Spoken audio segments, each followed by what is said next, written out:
সুপ্রদর্শক মণ্ডলী, ব্লগারমা YouTube channel আপনার সবাইকে জানাই স্বাগতম। গতকালকে প্রধানমন্ত্রী শেখ হাসিনার জন্মদিন ছিল।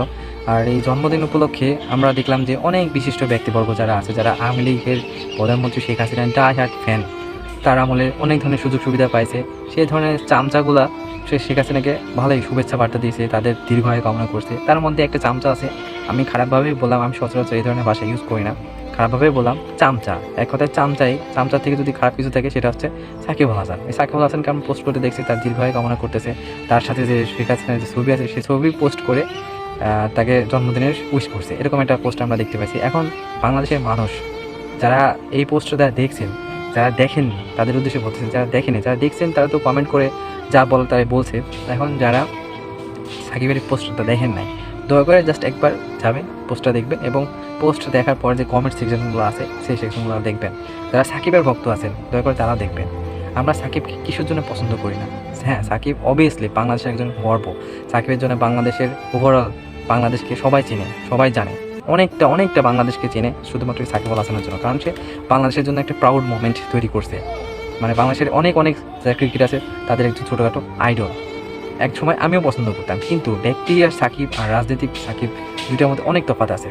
সাকিব আল হাসান যখন ক্রিকেটার ছিল তখন তাকে সবাই মাথায় তুলে রাখছে, নাম্বার 1 সাকিব আল হাসান, হ্যান ত্যান ছাত্র সবাই তাকে নিয়ে প্রাউড করছে। কিন্তু যখন সে রাজনীতিতে যুক্ত হলো, যখন সে শেখ হাসিনার আওয়ামী লীগের সাথে যুক্ত হলো, তার পরবর্তীতে সে কী করছে? যখন জুলাই আন্দোলন হলো তখন কিন্তু সাকিব আল হাসান কোনো ধরনের গিল্টি বোধ কিংবা সে ভুল করছে অনুশোচনা করবে এরকম ধরনের কোনো পোস্ট নেই। বরং বর্তমানে এখন আমরা দেখতে পাচ্ছি যে সাকিব আল হাসান আসলে শেখ হাসিনার ফুল দিয়ে একটা চামচা ছিল। এই চামচার কারণ বলার কারণ কি, যে শেখ হাসিনা তো পালাই গেছে, শেখ হাসিনা কী করছে আমরা দেশের মানুষ, দেশের মানুষ, বিদেশের মানুষ সবাই জানে যে শেখ হাসিনা আসলে আমাদের দেশের মানুষের সাথে কী করছে, গত 15-16টা বছর কী করছে, এবং জুলাই অভ্যুত্থানে যে সাধারণ শিক্ষার্থীদের নির্বিচারে হত্যা করছে এটাও আমরা জানি। তারপরেও আমরা সাকিব আল হাসানকে সুযোগ দিতে চাইছিলাম যে সে বাংলাদেশ আসুক, দেশের হয়ে খেলুক।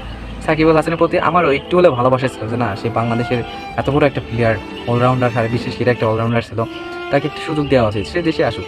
কিন্তু এখন যে কাজটা করলো, আগামী 20 বছরে যতদিন আওয়ামী লীগ এবং শেখ হাসিনা চামগো পাঙ্গো বাংলাদেশে পুনরায় প্রতিষ্ঠিত হচ্ছে, ততদিনই কিন্তু এই সাকিব আল হাসান আর বাংলাদেশে আসতে পারবে না। কিসের জন্য আসতে পারবে না? শুধুমাত্র এই কাজগুলোর কারণে।